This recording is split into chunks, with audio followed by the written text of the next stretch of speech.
स्वागत है आप सभी का आपके अपने YouTube चैनल ऐसे स्टडी पॉइंट्स में। तो मैं ममता चैप्टर पढ़ा रहा था क्लास 10th के लिए।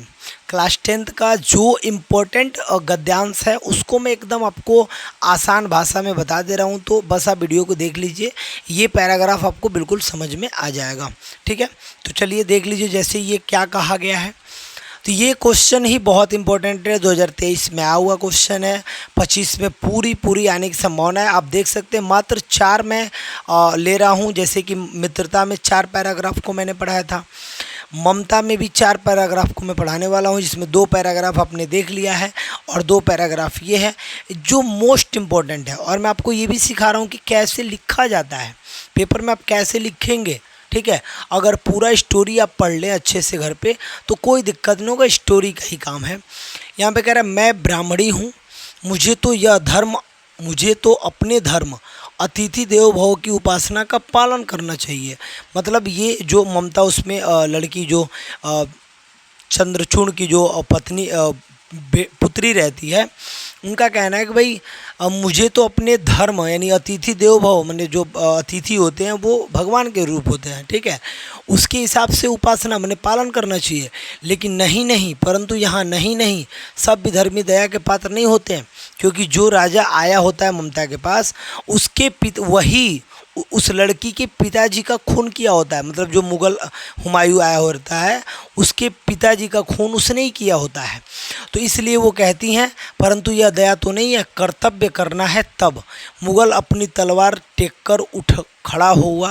ममता ने कहा क्या आश्चर्य है कि तुम भी छल करो, ठहरो, छल नहीं तब नहीं, स्त्री जाता हूँ, तैमूर का वंशधर स्त्री से छल करेगा, जाता हूँ, भाग्य का खेल है। ये पूरा बात आपने पढ़ लिया, इस बात का अर्थ मैं आपको बताने वाला हूँ, पूरा का पूरा अर्थ देखेंगे आप।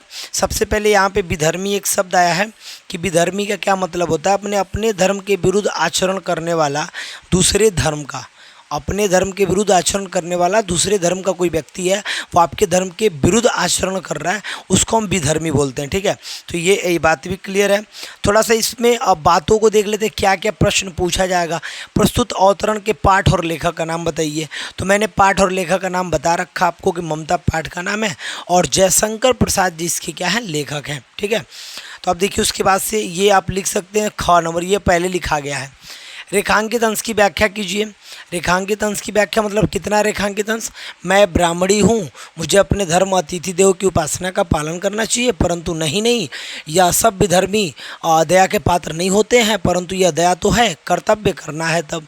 इतना ही जो है रेखांकित अंश है। और इसी का व्याख्या मैं आपको बता रहा हूँ। ममता अपने मन में सोचती है कि मैं तो ब्राह्मणी हूँ, और एक सच्चा ब्राह्मण कभी भी अपने धर्म से विमुख नहीं होता है।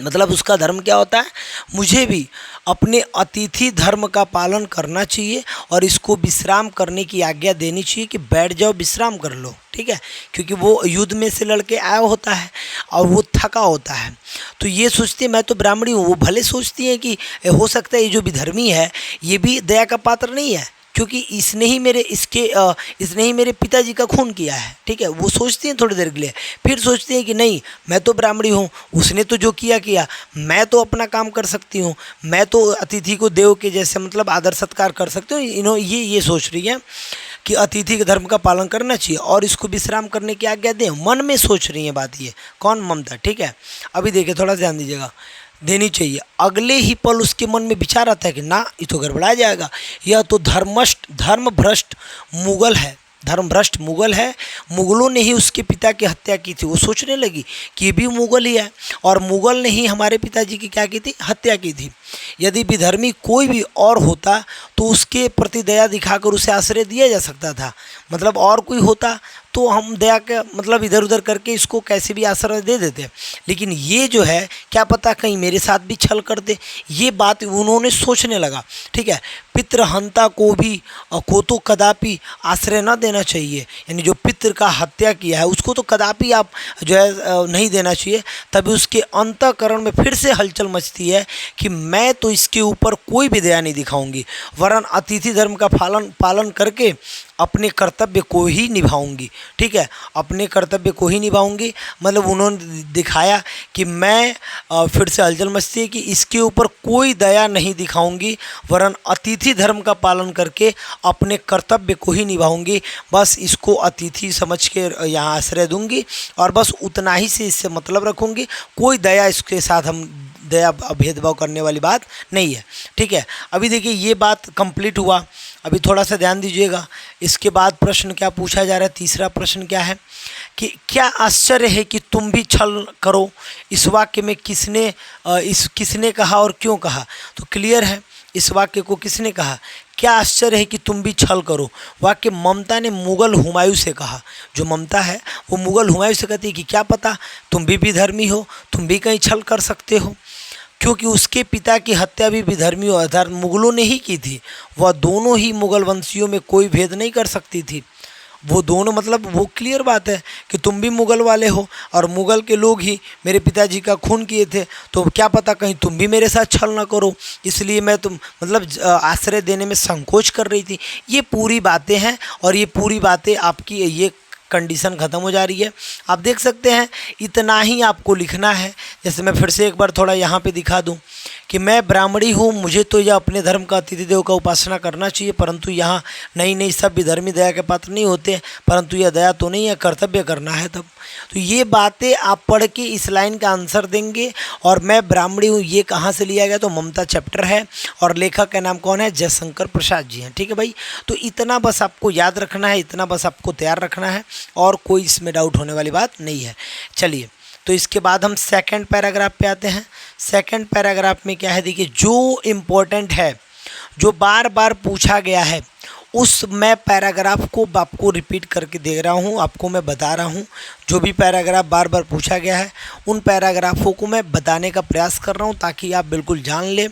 और लगभग जितना लेसन और जितना पैराग्राफ में पढ़ाऊँगा, बस आप उसको ध्यान से वीडियो को देख लीजिए, आपको मज़ा आ जाएगा। ठीक है भाई, इसमें क्या कहा गया देखिए, अश्वरोही पास आया। अश्वरोही मतलब जो घोड़ा लिया हुआ था वो पास आया। ममता ने रुक कर कहा, रुको, मैं नहीं जानती कि वह शहंशाह था, ठीक है, या साधारण मुगल था, पर एक दिन इसी झोपड़ी के नीचे वह रहा। मैंने सुना था कि वह मेरा घर बनवाने की आज्ञा दे चुका था। मैंने आजीवन अपनी झोपड़ी के खोदे जाने के डर से भयभीत रही। भगवान ने सुन लिया और मैं आज इसे छोड़ जाती हूँ। तुम इसका मकान बनाओ या महल बनाओ, मैं अपने चिर विश्वास गृह में जाती हूँ।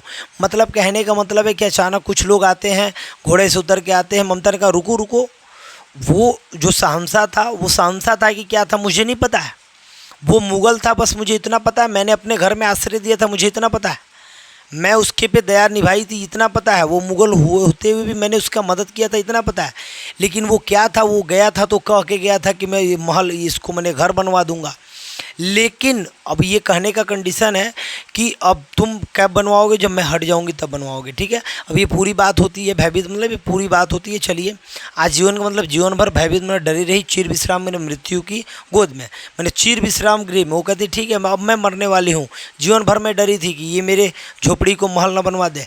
अब मरने जा रही हूँ, अब तुमको जो करना हो वो महल बनाओ, कुछ भी करो।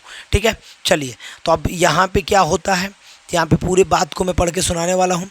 प्रस्तुत अवतरण का संदर्भ लिखिए। संदर्भ आपको पता है, प्रस्तुत गद्यावतरण हमारी पाठ्य पुस्तक गद्य संकलन में ममता पाठ से अवतरित खंड से लिया गया है। इसके लेखक जयशंकर प्रसाद जी हैं, ये बात आपको बता देना है। ठीक है, तो ये आपका एक लाइन तो कंप्लीट हो गया।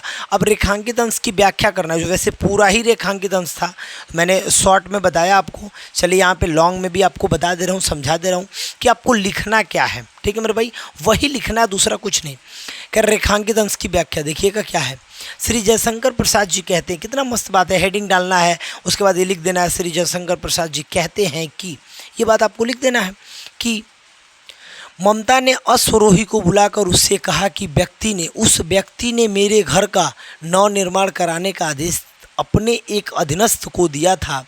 मैं अपनी पूरी ज़िंदगी इस भय से भयभीत रही कि कहीं मैं इस मामूली घर से भी बेघर न हो जाऊं। मतलब मैं डरती थी कि यार वो लोग आएंगे और मुझे भी हटा देंगे और यहाँ पे महल, शानदार महल बना देंगे। इस बात से मैं जीवन भर डरती रही और मैं ये बात सुनी थी कि वो जो आदमी मेरे घर आया था वो शहंशाह था। हमको तो पता नहीं था। अब ये पूरी बात है। अब देखिए, मैं अपनी पूरी ज़िंदगी भर इस भय से भयभीत रही कि कहीं मैं अपनी इस मामूली से छोटा सा जो अपना आशियाना है, छोटा सा जो झोपड़ी, उससे भी बेघर ना हो जाऊँ। लेकिन ईश्वर ने मेरी प्रार्थना सुन ली और मुझे जीवित रहते बेघर होने से बचा लिया। ठीक है, आज मैं इस घर को छोड़कर जा रही हूँ, मतलब कि मैं मतलब मेरा मृत्यु होने वाला है, वो पहले ही बोल रहे हैं सर। अर्थात अब मेरे जीवन का अंत समय निकट आ गया है। अब तुम यहाँ पर मकान बनाओ, महल बनाओ, मुझे कोई चिंता नहीं है, क्योंकि अब मैं अपने उस घर में जा रही हूँ जहाँ मुझे अनंत काल तक कोई भगाने वाला नहीं है, अनंत काल तक विश्राम प्राप्त होगा।